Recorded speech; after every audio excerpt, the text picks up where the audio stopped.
Connaissez-vous les groupes bibliques universitaires? Notre invité est là pour nous en parler. Il s'agit de Richard Ouellette.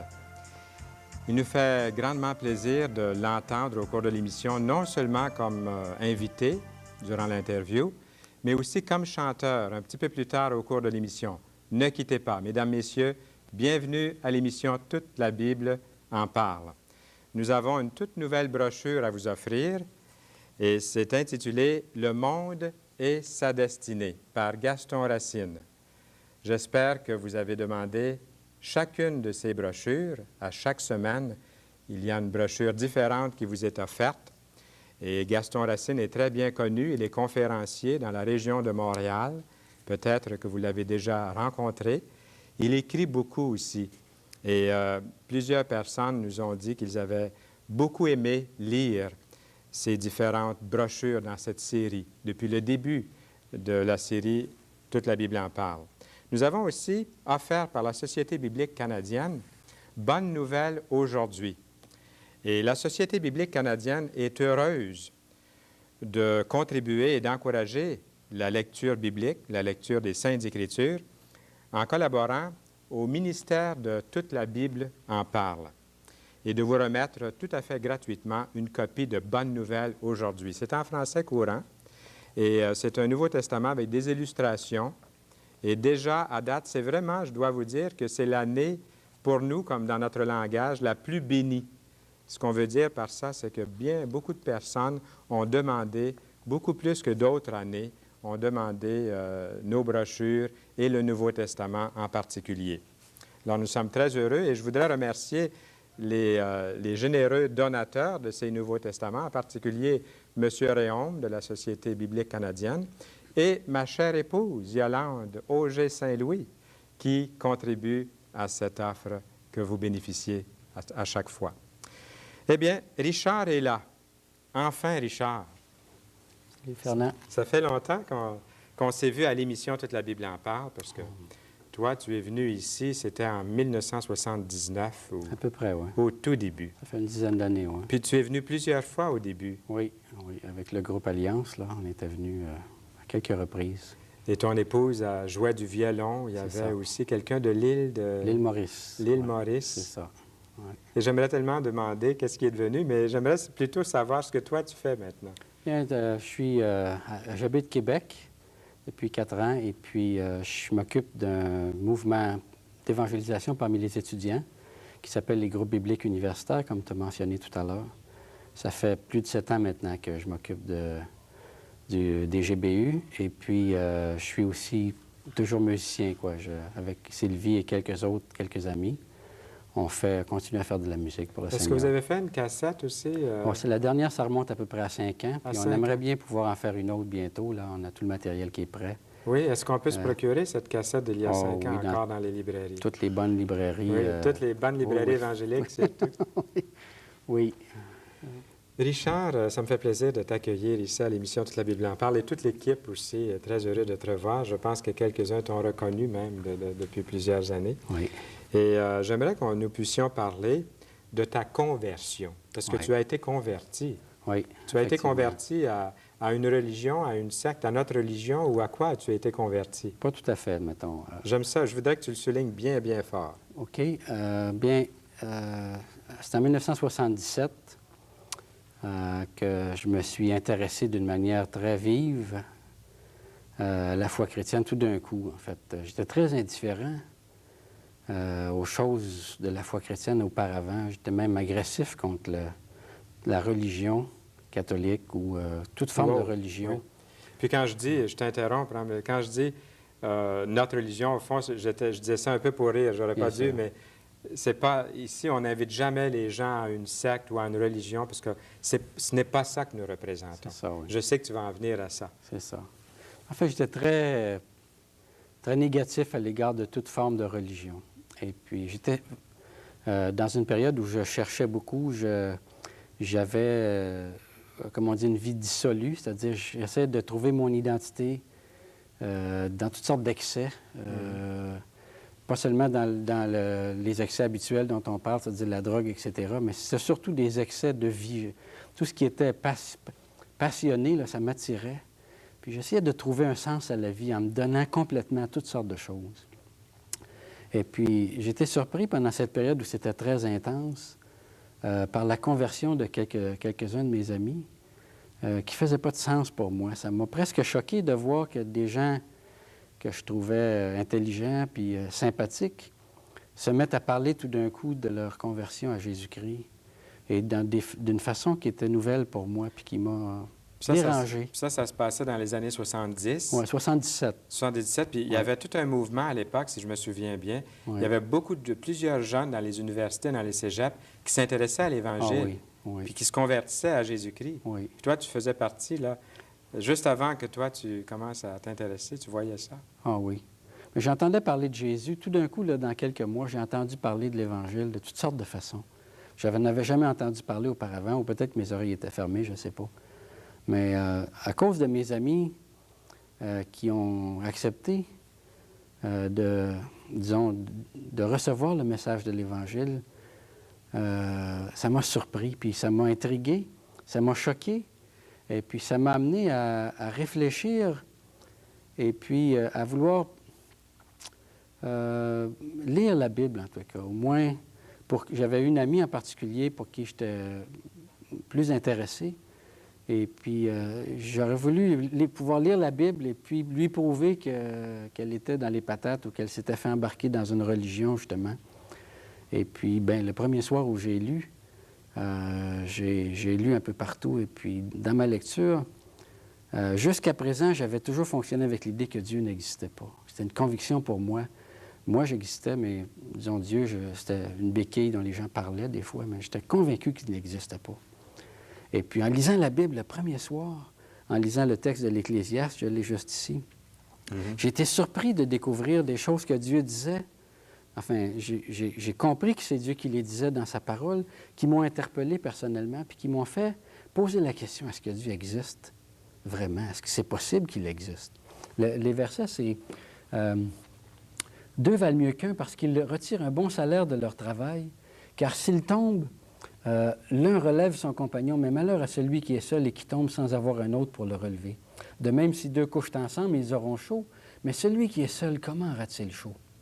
Et si quelqu'un est plus fort qu'un seul, les deux peuvent lui résister et la corde à 3 fils ne se rompt pas facilement. » Moi, j'avais vécu toutes sortes d'expériences très passionnées. Puis de lire ces versets, c'est un peu comme si ça avait exposé ma vie dans quelques phrases. Tout ce pourquoi je vivais, ça avait été exposé dans quelques phrases, puis ça m'a surpris, ça m'a interpellé, intrigué.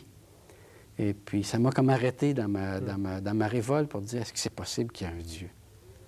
Et puis j'ai posé la question, je pense, pour la première fois de ma vie, franchement, pour dire, si tu es là, s'il y a un Dieu, j'aimerais bien le savoir parce que jusqu'à présent, si c'est le cas, j'ai dû faire fausse route. Puis si c'est ça que je cherche, là, j'en ai envie de le connaître. Et je pense que j'ai prié pour la première fois de ma vie. Cette nuit-là, c'était rendu 4 heures du matin. Je pense que j'avais lu pendant toute la nuit. Et puis j'ai dit, si t'es là, viens me chercher parce que je suis vraiment mal pris. Puis ça, c'est intéressant ce que tu dis, parce que j'imagine que, et toi, tu es dans le milieu pour le dire, c'est peut-être le cas de milliers de jeunes. Aujourd'hui, toi, c'était à l'époque où tu étais jeune. Je suis encore jeune. Tu es encore jeune aussi. Ouais, j'étais encore jeune à ce moment-là. Plus jeune encore. Oui. 10 ans plus jeune, 15 ans plus jeune. Oui. Puis, il doit y avoir plusieurs personnes encore aujourd'hui qui réfléchissent de la même façon. Oui. Je suis content de te l'entendre dire. Oui. Moi, ce que ça fait pour moi, c'est que c'est possible qu'un gars comme toi ou une fille qui serait, disons, de la même croyance pourrait se dire un bonjour, bien, la Bible m'interpelle. Oui. Il y a quelque chose là-dedans. Oui. Mais Dieu se sert de nos amis. Il se sert des circonstances pour nous amener à poser la question pour la première fois, est-ce qu'il y a un Dieu dans ce monde? Et puis, si on est honnête, je pense qu'il faut se poser la question. Puis si on est vraiment honnête, il faut chercher la réponse. Il faut, un peu comme si il fallait donner à Dieu, quand on fait un sondage, là, il faut donner à Dieu la possibilité de répondre oui à une question qu'on pose qui est honnête, est-ce qu'il y a un Dieu? Si sur notre feuille de sondage, il n'y a pas de place, il n'y a pas de case où Dieu pourrait répondre oui, j'existe, on n'est pas honnête, je pense. On a besoin d'avoir l'honnêteté de lui donner la chance de nous dire qu'il existe et qu'il s'intéresse à nous. Ça, c'était mon premier bouleversement, disons, de découvrir qu'il y a un Dieu, il s'intéresse à moi. Si tu me permets, Richard, comment Dieu s'est-il révélé à toi, là? Ouais. Est-ce que tu devais nous en parler? Tu vas nous en parler? Oui, j'aimerais ça en parler parce que cette première question, ça m'a laissé vraiment perplexe, là, de dire, il y a un Dieu, mais qui est-il? La plupart des gens voudront dire, bien, comment est-ce que Dieu va se révéler à moi, comme il s'est révélé à Richard? C'est ça. Puis comme j'avais déjà lu dans la parole, puis ça m'avait intrigué, c'est intéressant, il n'y a personne qui m'a donné des versets ou quoi que ce soit. J'étais assis chez nous, j'ai commencé à lire, puis c'est la Bible elle-même qui m'a parlé. C'est la parole de Dieu, donc Dieu te parlait par sa parole écrite. C'est ça. Et puis, bien, ça m'a intrigué, puis ça m'a interpellé à lire davantage. Puis, à partir de ce moment-là, jusqu'à maintenant, ça fait maintenant presque 13 ans, j'ai lu la Bible, j'ai dévoré la parole de toutes sortes de manières. Puis, si Dieu s'était révélé à moi d'une première manière dans l'Ancien Testament, dans l'Ecclésiaste, je dirais que depuis plusieurs années, il s'est révélé à moi aussi en lisant l'Évangile, en observant la personne dont le Nouveau Testament parle avec beaucoup d'éloquence, c'est-à-dire le Seigneur Jésus, et puis en l'observant dans ses relations avec les autres.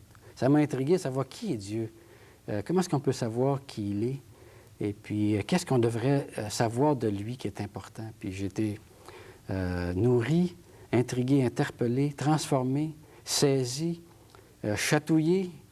J'emploie toutes sortes de mots pour dire tout ce que la parole de Dieu, tout ce que l'Évangile, tout ce que le message de Jésus, tout ce que sa personne a fait dans ma vie depuis 12-13 ans. Mm-hmm. Et puis c'est surtout de le voir dans ses relations avec les autres. On parle de Jésus de toutes sortes de manières. Pour moi, ce qui m'intrigue, ce qui me chatouille, ce qui me fait du bien, ce qui me nourrit, c'est d'observer Jésus dans sa divinité, c'est le Fils de Dieu, mais c'est aussi dans son humanité. C'est l'homme par excellence.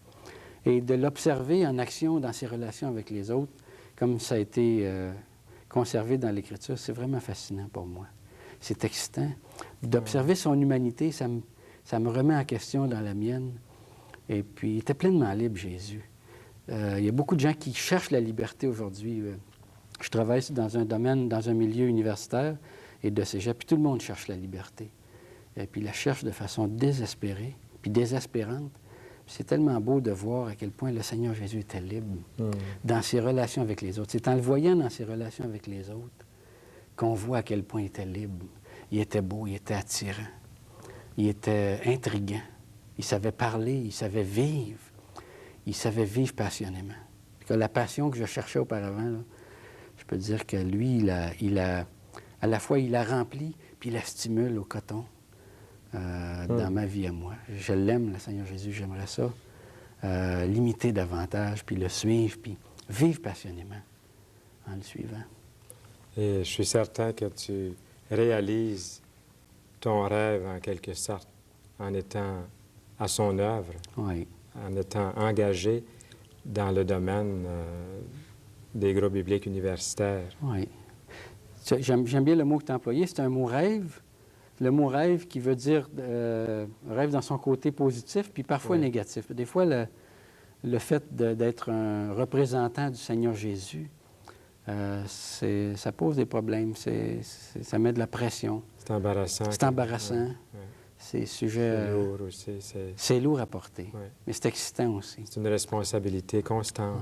Je ne dirais pas que c'est un rêve dans un sens que j'accomplis un rêve, mais je sens qu'il y a des choses qui se passent qui sont plus grandes que moi. Puis je sens que dans ce que je fais, en voulant le trouver lui, puis le servir lui, puis l'aimer lui dans mes relations avec les autres, il y a toutes sortes de choses fantastiques qui se passent. Puis disons, c'est la vraie vie. Ce qui se passe dans mon idée en t'écoutant, c'est que je me mets à la place, je me mets à votre place, puis je me dis, est-ce que Richard est un prêtre ou un pasteur ou un religieux? Oui. Non, moi, je ne suis pas une personne religieuse. Je dirais que je pourrais me qualifier comme un homme passionné qui a été saisi par la foi chrétienne il y a 13 ans, par Dieu, par l'amour pour son Fils, par la suite en lisant dans sa parole, saisi par son esprit, puis juste un homme qui essaie de vivre dans ce monde en rendant le témoignage que le Christ est vivant, qu'il est beau, qu'il vaut la peine qu'on le connaisse, que Dieu est vrai, puis que son esprit, c'est vraiment la liberté. Eh bien, mon cher Richard, tu vas nous parler aussi du travail dans les groupes bibliques universitaires. Oui. Alors, prends le temps vraiment de nous dire ce que c'est, puis si vous êtes à l'université ou au cégep ou à la polyvalente, peut-être, je ne sais pas, écoutez bien ce que Richard a à nous dire parce que ça va vous toucher de près. Vous êtes dans le milieu et ça pourrait vraiment vous intéresser.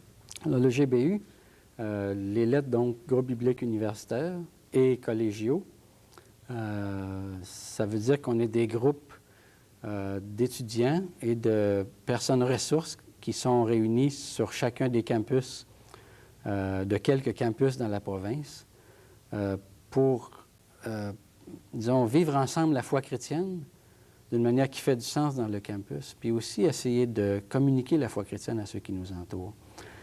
C'est un mouvement qui fait partie d'une fédération d'autres mouvements similaires dans le monde. L'Union internationale des étudiants évangéliques, que ça s'appelle. Il y en a dans 130 pays du monde.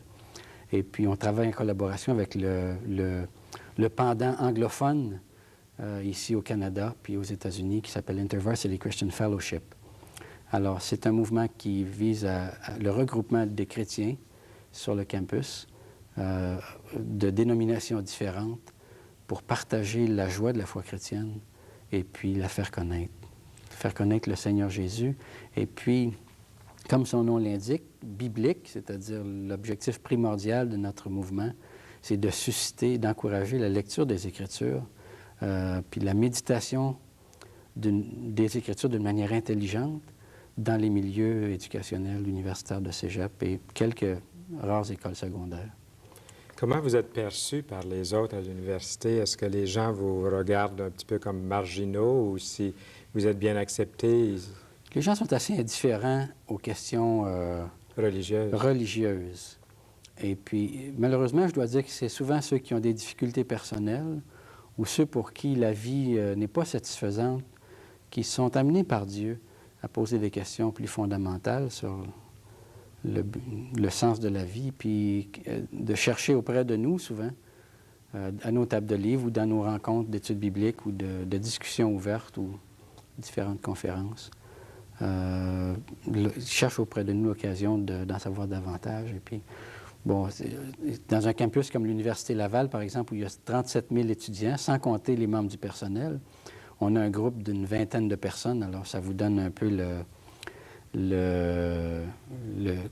rapport de force qu'il y a entre l'impact qu'on peut avoir sur le campus et puis d'autres personnes qui sont là pour présenter des messages autres et différents. Mais c'est très, très encourageant quand même. Oui. Et je pense qu'on est à la bonne place.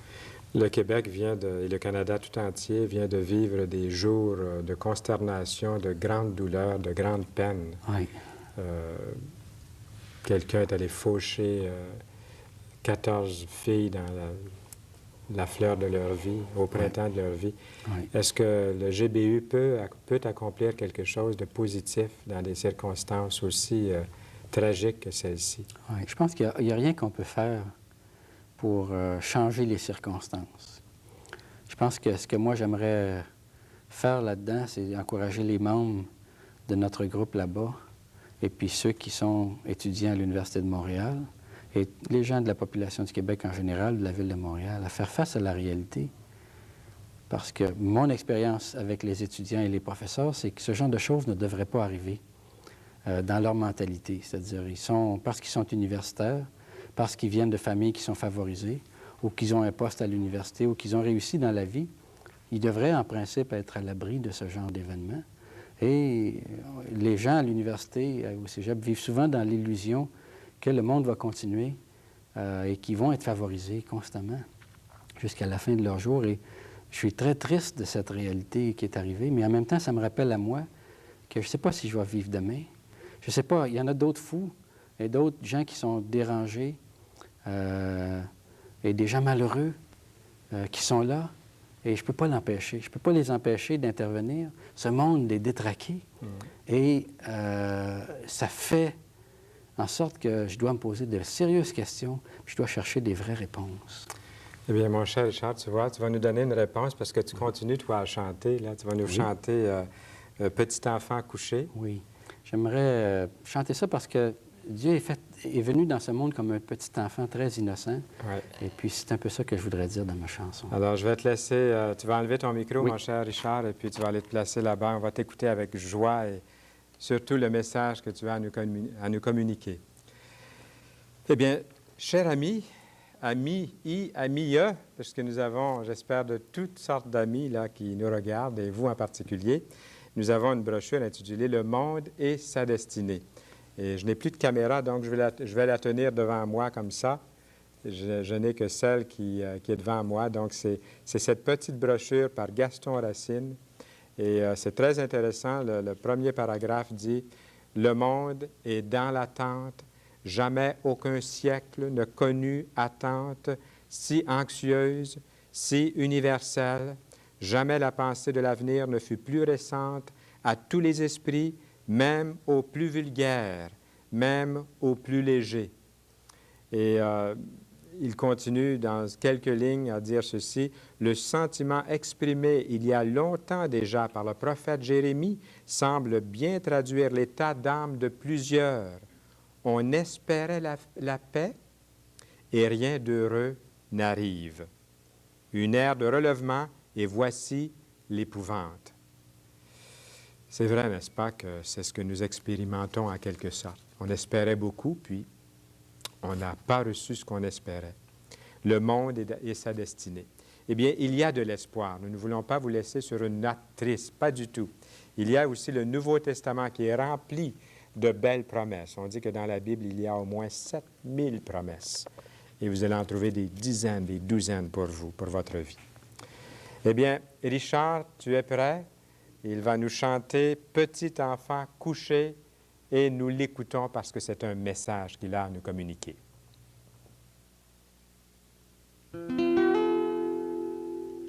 Petit enfant couché, petit être caché, loin de la main du méchant roi Hérode. Petit agneau frileux, un petit garçon docile, sous la main de Marie, si fragile. Après ce long trajet, quelque part dans le village, le couple fatigué voudrait bien se réchauffer. Un roi dans une étable, ce n'est pas raisonnable, mais il n'y a pas de place pour lui à l'hôtellerie.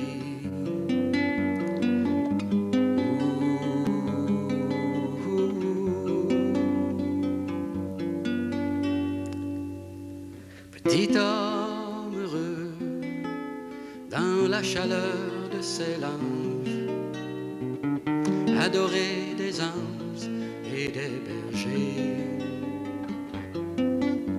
Petit oiseau qui dort sur le sein de sa mère, Dieu sur la terre et sauveur du monde. Ses parents humblement se prosternent en silence devant celui qui les a chargés de veiller sur Jésus, le Messie qui n'a pas d'autre lit que la paille et d'autre but que de naître et souffrir jusqu'à la croix.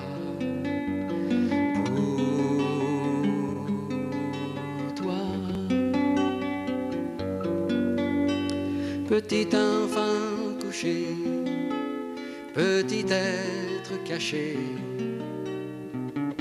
loin de la main du méchant roi Hérode.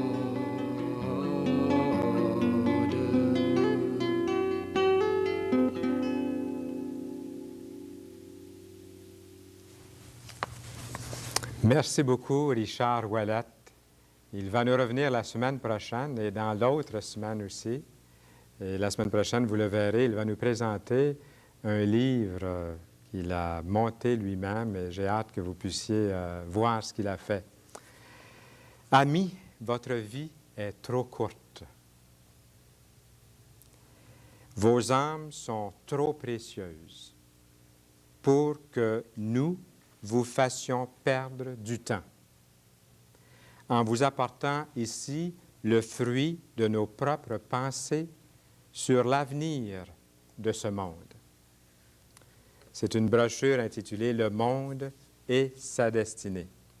Regardez-les bien, regardez bien cette brochure et appelez dès cet instant, en cet instant, et dites « Je veux recevoir le monde et sa destinée ». Nous vous offrons aussi « Bonne nouvelle aujourd'hui ». Et même si vous ne demandiez que « Bonne nouvelle aujourd'hui », vous n'auriez plus besoin de demander toutes les autres brochures parce qu'ici, vous avez tout ce dont vous avez besoin pour trouver la personne vivante et authentique du Seigneur Jésus-Christ. Que vous soyez à l'université, au cégep, à la polyvalente, que vous soyez dans votre famille, déjà au travail, sur le marché du travail, vous avez besoin de la bonne nouvelle dans votre vie. Et pourquoi pas nous appeler? Il y a peut-être même un petit groupe, une petite cellule, un petit groupe qui se réunit dans votre rue, chez vous, dans votre ville, qui aimerait bien pouvoir vous rencontrer, parler avec vous.